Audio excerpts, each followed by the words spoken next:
Hello and welcome to the Toucan Echo podcast. This time with James and Harry. How's everyone doing? Woo! Oh Yeah, all yeah. good. How are you doing today, James? Yeah, good, decent. I did my morning yoga this morning. Oh, epic! I Uh, didn't know you were doing yoga. I only did a 5 minute one because I'm still Really? skeptical enough to not really dive into it. I think it's great. So, It's great. I did a 40-minute session of yoga 2 days ago, and it was so oh good. wow, I've been so one up Yeah. there. It's I think I'm going to quality, do one not today as quantity. well. You didn't see my downward dog. It was spectacular. Was it stellar? I learned how to do There's a sort of intermediate pose called crow's pose, and it's like the pose that everyone who starts yoga kind of aspires to do because it's quite hard. You sort of balance on your hands and you put your knees up on top of your elbows, and it's like a little It's cool. Whoever's listening can look it up afterwards. Anyway, I learned how to You do can that, do and I it. held it for about 10 seconds 2 days ago, which I was pretty pleased with. So yeah, no, I'm feeling good because I'm on day 2 of my new morning routine, where I do a little bit of exercise, a little bit of meditation, a little bit of yoga, mostly just to like stretch out because my lockdown posture is not good. I'm very very hunchy right now, so I'm trying to overcome that. The lockdown posture, that should be a song. Yeah, the lockdown posture. All right. I'm not getting anything for that, but maybe. And then I had a croissant, and now I'm here. What about Awesome. you? Morning routines. Yeah, I'm good. Just sort of muddling along. Been doing actually. I've had quite a good morning this morning. Posted on Instagram, posted on Facebook, announced the release of our new Jam EP, which I have no doubt we'll speak about later in the podcast.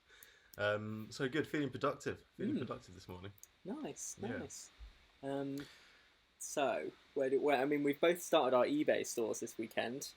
Before we jump into Toucan Echo stuff, we're trying to really make our fortune on the World Wide Web. Yeah. So I speak to you from like I tidied my room yesterday and then I filled it with random stuff that I wanted to sell on eBay. So I speak to you from a room cluttered with cluttered with like books and old stuff. Yeah. But that's Yeah. my other bit of productivity. Yeah. So it's wisdom from Gary V. Yeah, Who says that flip life. flip life, and it makes sense. It's like something you can do with no qualifications and you barely any money to start it, and it's sort of. I think we're both quite intrigued by the possibilities of a just completely independent ways of making money. So that's the idea behind it, and we're experimenting. So it's day 2, I think, of Yeah. eBay. Not sold anything yet, but although I got an It's all offer, right, so I got an offer on got my an offer. preamp. So Yeah, James is doing better than me. the fortune is on its way. The thing is, like, I don't know if you get it when you put stuff on eBay, but do you suddenly get really nostalgic for the thing that you don't use that you're starting to sell? Oh yeah, yeah. I was yeah, but before the podcast started, I was talking to James.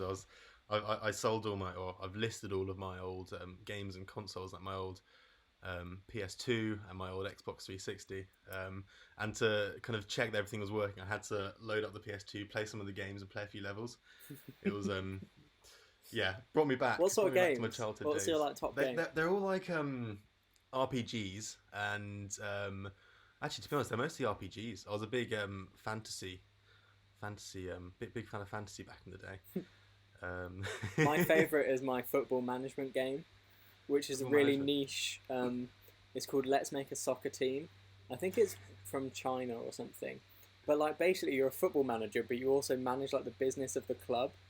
So you Nice. do like this weird hybrid of like picking the players, and then you've got to like sort out financing the new training ground and picking sponsors and stuff. I absolutely love that game. I mean, I wasn't that good at it, but I absolutely love that game. It's the weirdest one. So funny. But yeah. Maybe that started your slightly entrepreneurial Yeah. streak. My strategic mind started in that game. Yeah, so I don't think I'd be able to sell that because like occasionally I plug in my PS2 and get Shiplake United to like back up. Nice. That's where James and I grew up, by the way. Shiplake. Yeah, bringing them to the top. Yeah. Yeah. So yeah, that's kind of what what I'm doing. I've got a big pile of books that I didn't want to sell because, like, whenever I pick up a intelligent sounding book, I'm like, I could be reading this. There's one on science that goes into like really in depth astronomy and physics. I think it's a Brian Cox book actually, but it's got like numbers and diagrams and everything in it. It's not like light stuff. And I was like, there could be a situation where I'm like, I want to get back into my science, and I pick it up and get stuck into some numbers again. So I can't get. If I sell it, I admit that I'm not going to. I'm not going to read an intelligent book. I mean, you should just sell it. Yeah, there's a real dismantling of the ego going on here. But you should just sell it, and then if you really want to get back into physics in buy it 10 years' time, you could buy it again. Yeah. Only that same copy, it has to complete the story. Yeah. Oh. So yeah, it's exciting times. eBay's kicking off. I'm excited for in a week's time when all of our listings finally finish and we see if we actually make anything. Or yeah. See what our net worth has gone up by. Yeah. Should we chat about our new release? Yes, our new jam probably. So we decided it was time for the world to see some of the jams that we have kind of recorded over the last year or so. So we kind of, as much as we can, we set up microphones in the practice room and we kind of record all our jams. I think we started doing it just so we could listen back and just for our own for our own benefit, so we could develop and get better and things like that. But when we started listening to them, I think we just realised that we really like some of them, and we kind of think that more people should at least have the opportunity to hear them. So we kind of decided to dig through the archives, dig through all the jams. We've got them on like a Google Drive, and we sort of listened through a load of them, and we picked the ones that we like. And we've got a collection that we've put up on all the streaming services called Volume 1, Delicious Jams You Can Spread on Toast.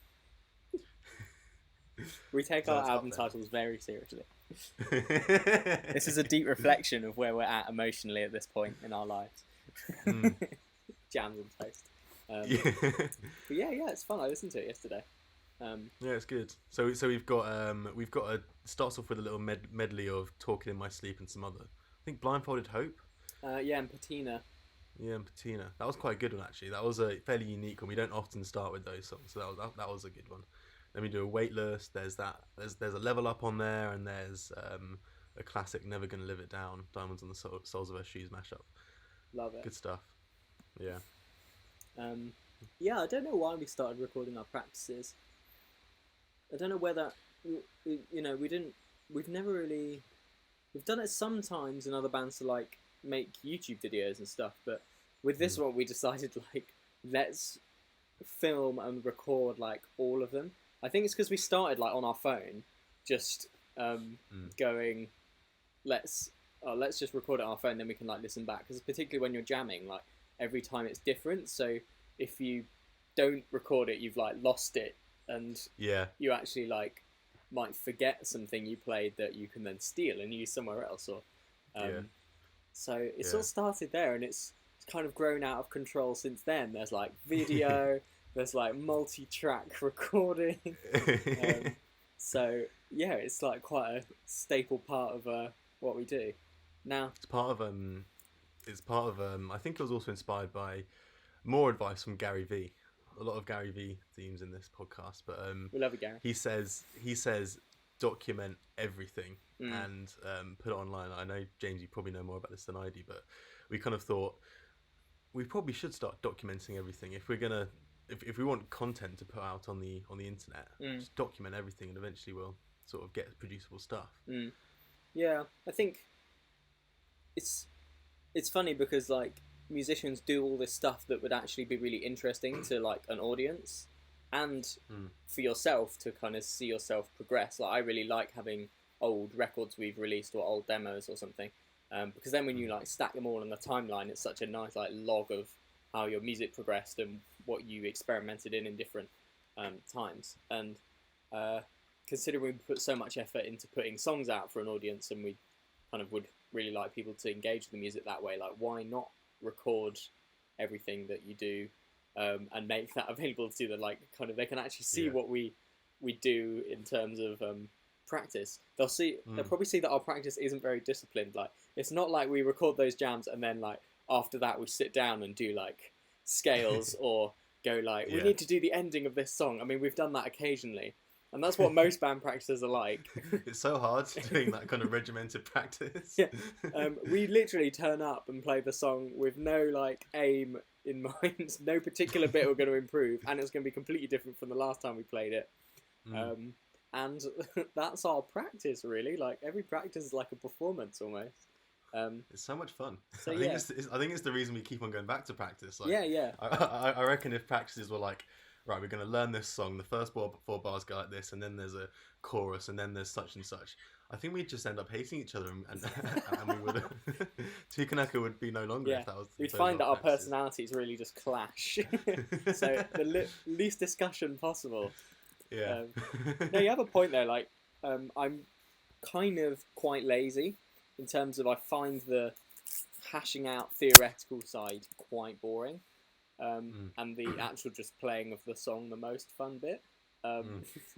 And considering we're a two-piece, we've got this agile workflow that we don't need to sit out and go like, so in the verse I'm playing like this chord and you should do that there and you should do that there, which is like what a lot of band practices are. They're like getting all those people in the same place and hashing out like exactly how you're going to play, so you'll play the same thing at the same time.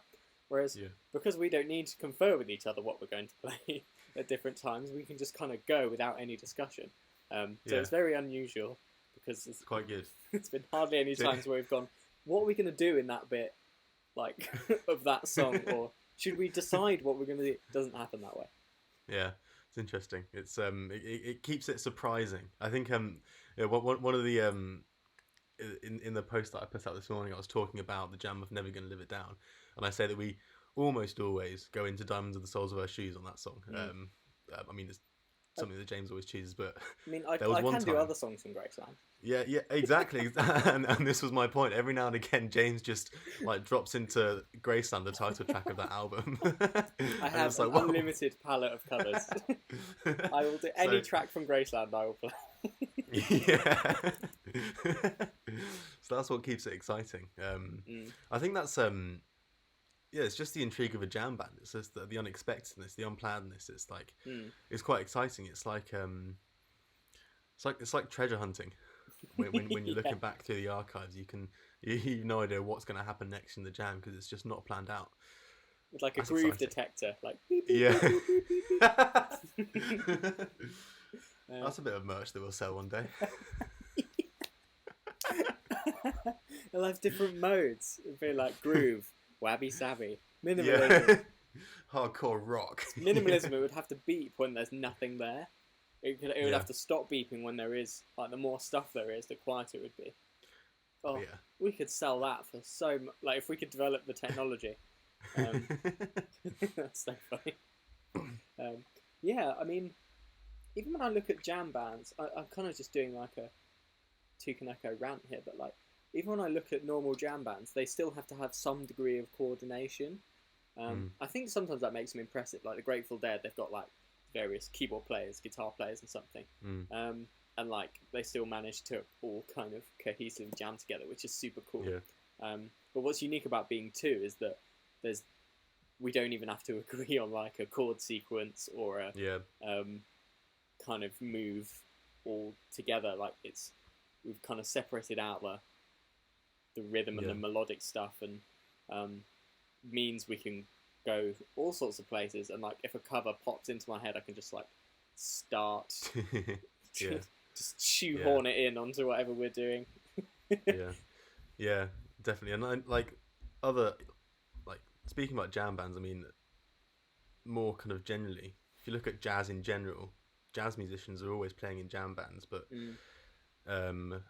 they do coordinate it in some way. They say let's play the head of the tune twice, and then everyone gets 12 bars each of improvisation, and then we go back to the head for 2 rounds, and then the song finishes. So, and I think Grateful Dead might do a similar thing to that. I mean, they might be a bit more flexible in the way they plan out their jams, but I don't think we have any of that in Toucan Echo. I think. We decide on the Oh, song. actually, in fact, yeah, that's true. We do plan the start, and we do plan the ends of some of the songs. But in between is just a complete amorphous, whatever you want to call it. Some people might call Yeah. it a mess. Some people might call it the like Yeah. the good bit. Our critics. Yeah. um. Yeah. So, Volume 1, Delicious Jams You Can Spend on Toast, up on all Yeah. streaming services. Which is cool. It's the first like live Yeah. album we've released. It is, yeah. Hopefully, it can be a long chain of the start of a lot of volumes, I guess. Yeah, but let us know. Let us know if you want to hear more sort of jam EPs or anything similar, or if you don't, then we might take your feedback on board. If you don't, we will go. But we will go back into our cave. Yeah. Not venture out again. Stop recording our practices and inflicting them on the human race. Yeah. Yeah, it's exciting. It's cool. It's always fun when you have something else up on Spotify. It came up quite quickly as well. Like I was surprised that it was appeared so quickly, like on the streaming services when we uploaded it. I got one of the dates wrong though, so that's the Easter egg for people if it's still there. That I put one of the dates of the jams in the future. So if anyone finds that before it gets corrected, that's like a little bonus Easter egg for any early adopters. Which Well is done, you. cool. Take a screenshot or something, and then Oh yeah, I should actually sell it. How do you do a screenshot on here? Oh, There we go, done one. epic. That's one for the archives. Yeah, productive on the podcast. Unstoppable. I just saw on the podcast as well. We got a TikTok follower. Oh, That's do we? exciting. I'm not going to go on, otherwise I'll get stuck in a TikTok warp. It's too dangerous. I was going to go check, and I was like, no. Doesn't matter where you are, what you're doing. If you're on TikTok, It's claws. you're going to get sucked in. Yeah. That said, go check us out on TikTok. Yeah. It's something we're experimenting with. We don't really know what to do with it yet, but we're on it, and we have some followers. It's weird. Like I posted the other day of me just waiting for some mixes to bounce. Oh yeah. I was like, I've got nothing to do. I'll put this on TikTok. I don't know why. That's our most viewed one by far. It's got like 200 and something views. You can see our TikTok's rather fledgling at the moment, but like all the others don't have very many, like maybe 50 or something. And this is like 200 views. It's just me sitting in front of some speakers waiting. So who knows what that audience will consume? Yeah. The more banal and boring, the better, by the sounds of things. Yeah, it's an interesting one because I think with TikTok, it's the first time that I've felt old going into a new social network or social platform. You have to like learn it. You have to put your reading glasses on before you. Yeah, like back in the day with Facebook or Instagram, it was pretty natural. It felt like I was meant to be there from the beginning. But going on to TikTok, it's oh my god. Do you remember Yik Yak? Yeah, I remember Yik Yak. That was a laugh. That was quite big at uni. Yeah. Quite enjoyed that. The like anonymous kind of sassy comments of people around you. That was good. I felt like it was quite mean. I think at least my brother and sister had stories of making some of their lecturers like cry and leave the lecture hall and like I think almost stop teaching the course. Why were the lecturers on Yik Yak during their lecture? I don't know. I don't think they were on the lecture during or on Yik Yak during the lecture, but I think they must have somehow got wind of what was being said, and they didn't take kindly to it. Which is fair enough. They were probably the students were probably really mean. Yeah, I was just imagining like they were mid lecture, just on their phone on Yik Yak, and they go, "This lecture's rubbish." What? Like still in the lecture hall. But yeah, fair. No, just that was another one that emerged. I remember like when Snapchat first came along, I loved it. It was crazy. Yeah, it was fun. But I like the kind of playfulness of TikTok. It's more kind of a bit more like cartoony and stuff in its videos, a bit more down to earth, I guess, than something like Instagram where you feel like you need to be a bit more refined. Yeah. I quite like the sort of down to earthness though. I mean, it might be me being old, but I feel like I want to learn something and get something out of a post that I see on the internet. And I at the moment, from what I've seen on TikTok, I find it very surface. I haven't really learned much from scrolling through TikTok.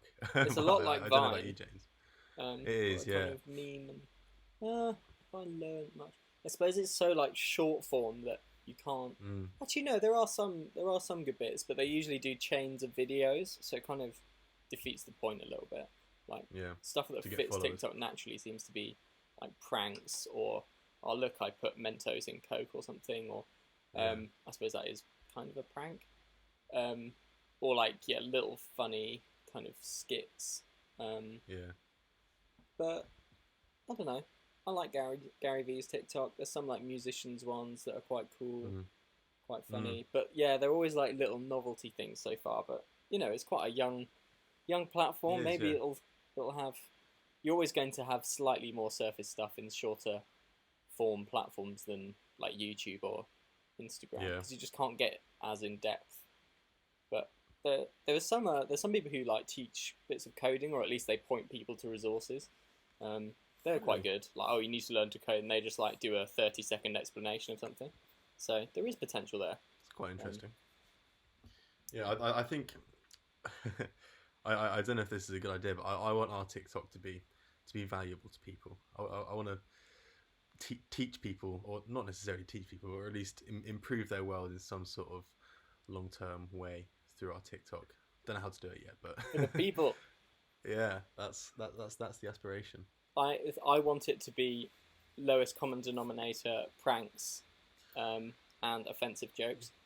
Well, for fuck's sake, we're gonna have to have 2 TikToks, James.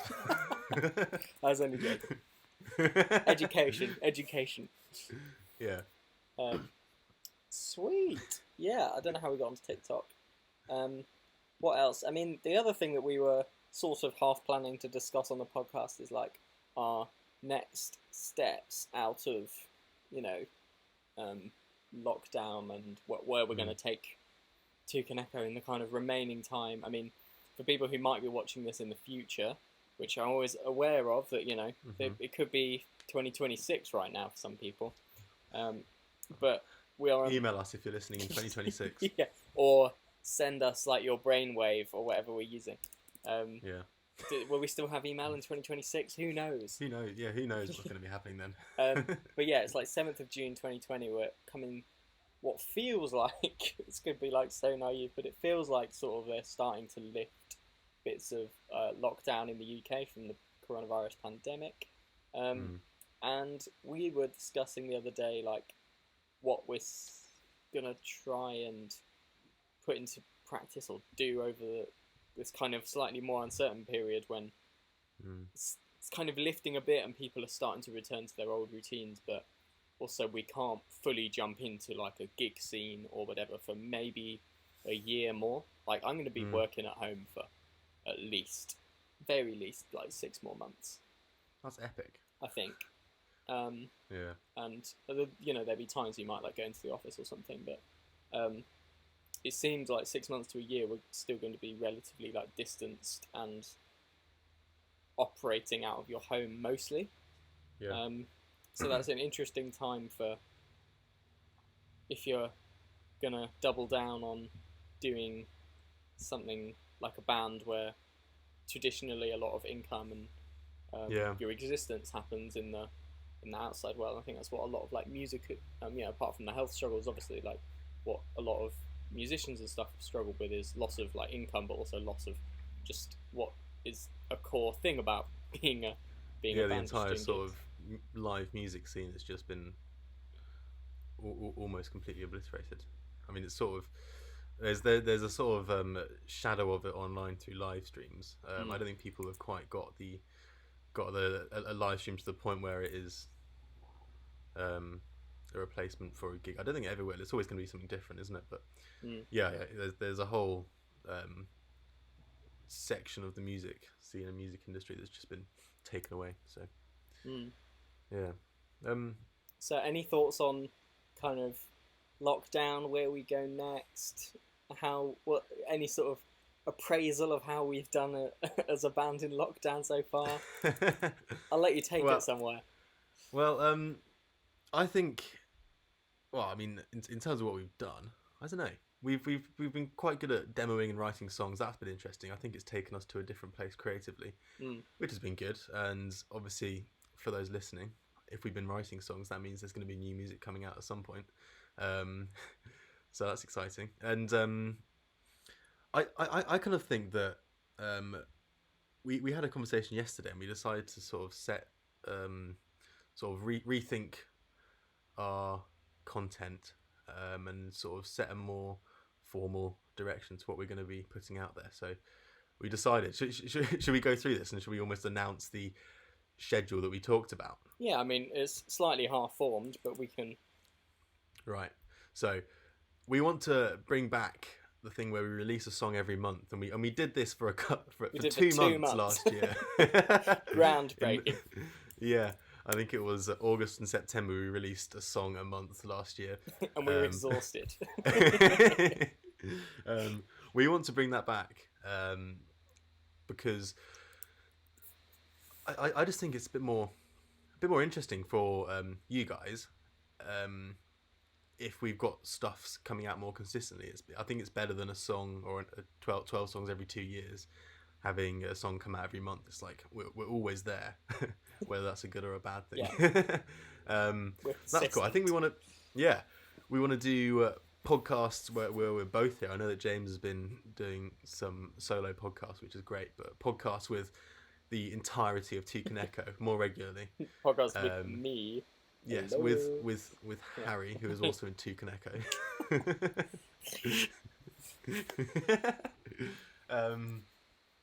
What else? We want to figure out live streams. We want to make live streams interesting and more exciting than just guitar playing or like someone with an acoustic guitar. We want to make that a sort of immersive experience.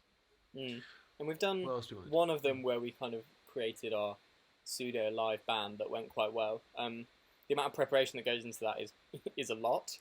And then the pressure to actually try and play and like the computer not crash or go out of time or whatever is also quite stressful. So it's about of like a week of work getting like that one live stream to work. But if we can like streamline that a bit, I think that would be really cool. My perspective on this though is that if you're preparing for a gig, and I know live streams aren't necessarily comparable to gigs, but imagine remember the prep that we put into gigs. It's like practicing multiple times a week during the lead up to the gig, sorting out all the promotion for it. I think there's hours and hours of prep that goes into a gig. So if you put all those hours into focusing on a live stream, then I think the kind of format that we had last time was almost comparable to a gig in terms of the amount of effort that we put into it. Obviously, there's streamlining and getting the quality up to scratch. But I thought it was quite good, and I think that live streams are kind of, regardless of pandemics and the current situation, live streams are generally the way that people are going to go in the future. It's a very good way of reaching out to your fans. So I think getting good at live streaming is a real asset. And people enjoy it. I think it's like it's not just kind of for our benefit. I mean, we should really have live streamed the podcast now I think about it. If it's just us talking on a video call, but but people seem to like the fact that they can kind of drop into, particularly when everyone's locked down, like people can just drop into what someone else is doing. You can shout them out on the call and stuff. It's even more interactive than a gig potentially, because you don't really shout out audience members that much unless they've got like a banner or something. Yeah. I've just got this vision that we have like a Toucan Echo show every week, and it's like it's live, and while James and I are not in the same place, we can sort of switch between who's presenting on the show, and then when we're together, we can both be there, and it's going to be like this sort of planned out show where we play songs, and then we have segments. It's almost like a radio show, but a video show. It's like a TV show, isn't it? Yeah, like John Mayer does. Like John Mayer, current mood. It's hilarious. It's my so favourite TV show. Yeah, but I think, I mean, obviously loads of production goes into what John Mayer does, but I think we can like I think he's got some sort of team working behind it to I don't get think it he together. does. I think he's got his little sampler that he loads his Yeah, But I think it's all him. Maybe we should ask but him. how's but he got BJ Novak on. Do you reckon he just messages Yeah, BJ loads of Novak? people watch it. Like Yeah, he's of course you been doing can. it for ages. Mm. But I love his sections where he records his own like jingles. Mm. Um, Yeah. and I'm trying to think of one now. I can't like one doesn't come to mind. But then he what's makes one like about the novelty yacht? songs. Yeah. There's one where he gets like geez, but I can't. Yeah. Um, So I just got this vision for a super, like a really cool kind of live show every week that people can just join. and maybe eventually, BJ Novak will drop in. Yeah. yeah, that would be good. Just getting BJ Novak on. Yeah. And eventually we're going to do it in. Well, we want to do it in VR. James and I have been chatting a lot about VR. Because we think it's going to be the future as well. I love that. We've not even started our show, and we're going to build it up to be in VR. Like, the ambition is it's crazy. Once you can live stream in VR, and I think you probably could do that with 5G.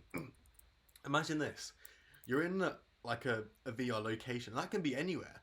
It can be in like a room. It can be in, I don't know, like a tropical paradise island or something. It can be in Zaragoza in Spain. Oh. It can be literally anywhere, and we can like get our fans in. They can all be there. They can literally be walking around us. We'll be there, and we'll have like a VR drum set and a VR guitar, whatever, and we can play like a show, and then we can chat to the. In fact, I just think it's amazing. Anyway, maybe we'll do a separate podcast on VR because I've ordered an Oculus Quest, which is a VR headset, and I'm very excited. It's coming next week. It'll be so fun. So I'm gonna experiment with that. And I've got a 360 camera, so we've dabbled in this already. Yeah. It is actually so sick. Like whoever I've shown it to, because I've got like the cardboard ones, and while the phone quality is sort of not the best, and I haven't really like coordinated what I'm filming very much to be like VR centric, whatever. But I took it on. I went on holiday to Malta last year, and when I just bought it, and I took it, and like you can put it on a selfie stick and just kind of like carry it around, and it's actually amazing. Like. Compared to a photo, when you put the like cardboard thing on and you can look up and you can see the like sunny sky, and you look around and you see the people walking by you, like you do get this like immersive feeling in that place. You, like I feel like on a sort of micro subconscious level that I've like been to somewhere sunny on holiday when I play. And obviously I did go in real life, but then I've like been in when I do the kind of VR thing. I don't know, there is something about it that's really amazing. Like whoever I've shown it to is like, wow, this is insane. And I think that once you tried it, you're almost converted straight away. It's pretty exciting like that, this technology. But exporting stuff in VR is a pain in the arse. Whenever I put one on YouTube, it's about a day's work of just whirring laptops, massive files, and then having to like reformat and get it onto YouTube. The first time I did it, like the splitting across the thing was really weird. So there's sort of like, your hands and like my legs, and just like then a cut like across me. I was like, I spent hours exporting this video. But we do have one in 360, so I suppose it's slightly different to full VR. But yeah, we do have a 360 video of us jamming at Folkestone on our YouTube for any VR enthusiasts, or just people if you want to just scroll around. 2D. You don't need a headset for that one. That one's just a little. You hold your phone, you move it around, and it's sort of. Yeah. If you want to know like how it feels to be on stage as Toucan Echo, making your stuff up as you go along. Yeah, that was a good location, wasn't it? At Folkestone it was so Harbour? Good, so nice. That was our first ever gig that we got paid as Toucan Echo. Yeah, insane. And there's a little town called Folkestone on like on the south coast of England, and it's got this really nice sort of harbour area, and they built up loads of restaurants and loads of bars and stuff. And during the summer, I think every weekend they have a band on to play for. We played for a long time. It was like 2 sets of 45 minutes, which was this was quite a while ago when we were still working out our jam sounds, and we were like, right, we don't have that much song, that much stuff to play for 45 minutes, but we'll see how it goes. I think we played some stuff twice, but that was good. In the sunshine, we had some tapas afterwards. It's so good. We spent all our money on tapas, I think. We spent everything we got paid, got subsumed by the train tickets, and then like some aggressive eating out and nice drinks in the harbour, but it was Yeah. worth it. And it's fun to play like in front of an audience where you get like some quite real time feedback on like what they like, or who in particular in the audience seems to be like really grooving with it, which is Yeah. fun. Seems like sound engineers always like us. They always seem to gel with what we're doing. I think Yeah. I think particularly that setting, because it's like a general public one, isn't it? So you're really like not targeted at all. Like it's just passers by or people on tables. I was worried that because we had all these like picnic tables in front of us and everyone like looking at us, and I was worried that like we might empty them if people didn't like it. And I wouldn't say we were sort of really mass appeal, because we weren't kind of playing like kicking covers, and like we weren't a kind of conventional band.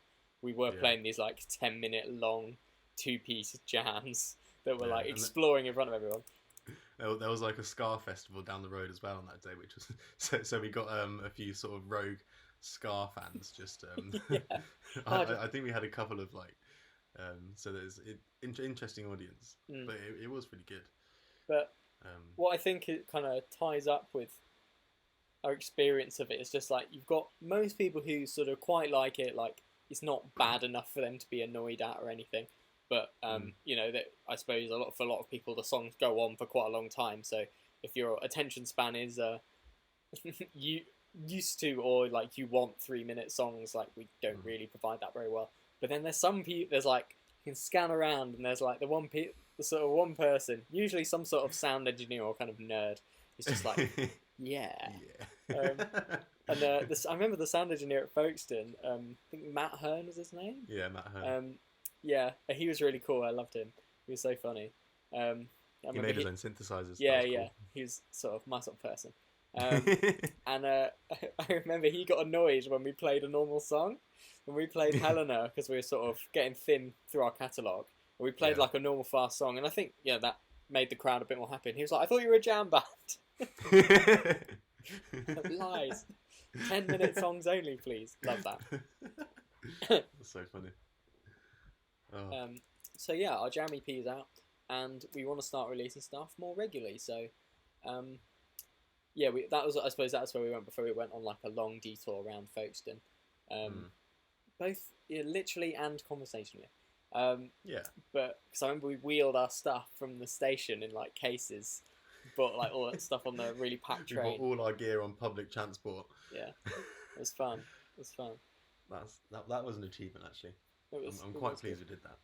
Yeah. Shout out to your brother who helped us carry it. Oh yeah, he did. And what a hero. Yeah. So yeah, we want to release stuff more regularly.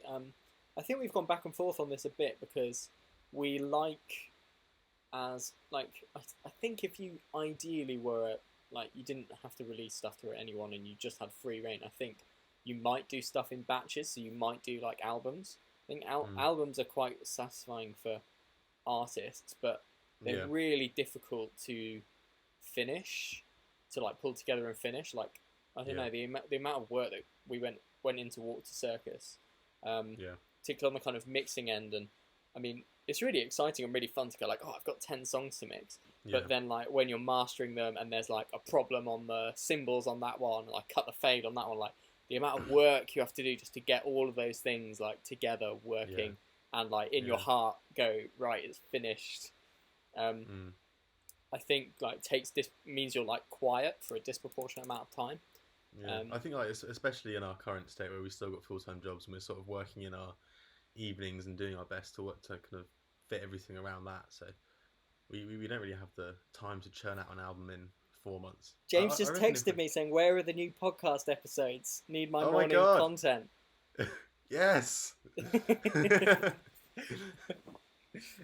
Yeah, we're here. Don't worry, James.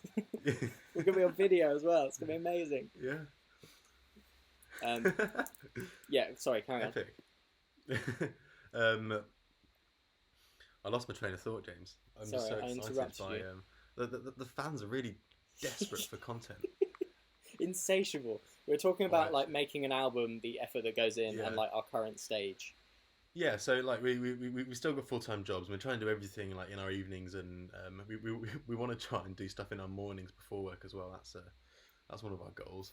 Well, it's my goal. You do it. It's my goal. I'm on furlough. I'm not working right now. This is, Oh, um, but when I amazing. get back, to Yeah. work, mornings. But I guess the point is, it would take us the best part of it. I guess it would almost take us a year from start to finish, from the sort of demoing songs phase all the way to having a Mm. complete album. Yeah. It would take us like a year to get stuff out, and I mean, granted, like we'd be able to get content of us making the album, but Mm. I think I kind of want to release songs more regularly. So once a month is the current aim, Mm. and I think we're going to try and sort of theme the current month around that song. Yeah. So we're going to have like we put a loose structure of a month together, and like week one we want to come up with inspiration and ideas for the song. That's going to be like sounds and what we want it to look like, what we want the video to look like, and then from that we'll theme the kind of preceding 3 weeks around those ideas. So Mm. all of our content will have a certain theme or like a certain color scheme or whatever, Mm. and we'll sort of do videos of the kind of creative process because we think that might be quite interesting. And at the end of the month, we'll sort of conclude the journey by releasing this song that we've been working on for the last month or so. Mm. So that's the ambition. Yeah, yeah, for sure. I think it bridges the gap between this kind of just doing a song a month, but not really going that deep. Like you could, I think part of the Mm. problem is if you just commit to like I'm going to release a song every single month, it might mean that you only ever produce songs on like the surface level. Like they're a bit, you're not really saying anything that you've taken time to think Mm. about or like dig up, which like maybe an album you've got like long enough to push yourself and create something that like you wouldn't have created you not an album. But so I Yeah. think what we're trying to do is rather than just like be completely robotic of like we're gonna just churn out content on such a schedule that there's no room for sort of Mm. creativity or like an artisticness about it. It just becomes like a sausage machine. Mm. I think, or a vegan sausage machine for our vegan fans. Um, and I think it balances between like if we have like say a section of the month where you're kind of not intentionally trying to create a bit of content, you're kind of open to more inputs, and any content you do make is slightly wider than just here's what Toucan Echo are doing. You know, like you could go and see a gallery or say, oh, I'm like reading this thing. Like you almost purposely take in inspiration for a week and do that kind of thinking, Mm.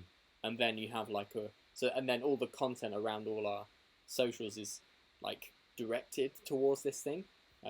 We're sort of Mm. saying that we've made a lot of stuff and put a lot of effort in behind the scenes of like putting out more content and improving what we do as a band recently. But what we could do better is make it a bit more cohesive and a bit more of like depth and journey for someone who's interested. Which, if someone's watched this far into the podcast, they clearly are one of those people. So, like, hello, Hey. love you. You're a champion. So I really like the idea of combining this like structure, productivity, like being able to do stuff on the more systematic, regular basis with like imposing some kind of artistic look to it and arc, and be able to like be creative all of the way and not just purely productive. So in summary, I think it'll be really cool. Exciting times. I think that's it, James. Cool. Yeah, I was gonna say we should wrap up before my sort of video breaks or around. We've been going for 45 minutes. I've still got 24 minutes left on my phone, in terms of video. So maybe I'll just film myself for 24 minutes after the podcast ends and see.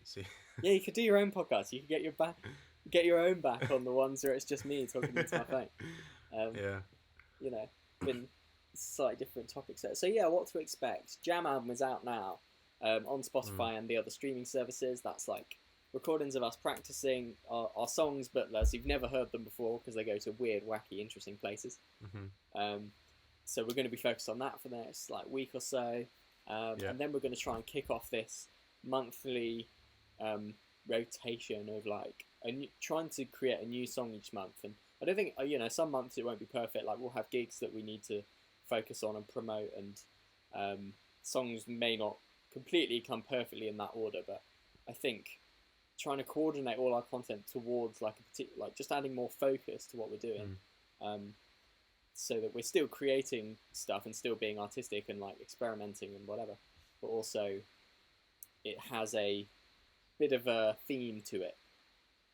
It's really exciting, and so that's one of the ways we're going to try and navigate out of the lockdown situation before we can go back and gig. Is like, can we put a system in place where we've got a nice flow of stuff coming out? Because we do a lot of stuff behind the scenes. Yeah. There's a lot of stuff we've made that people haven't really seen, that we put lots of effort into, and we want to share it with the audience, the people who like it. Yeah. Any closing thoughts? No, I think you smashed it there. Sweet. Right, well, let's get this uploaded, because James is chomping at the bit for content. He's desperate. Thanks so much for listening, everyone, and we'll see you next time. All right. See you later. Awesome. All right, gonna stop my vid.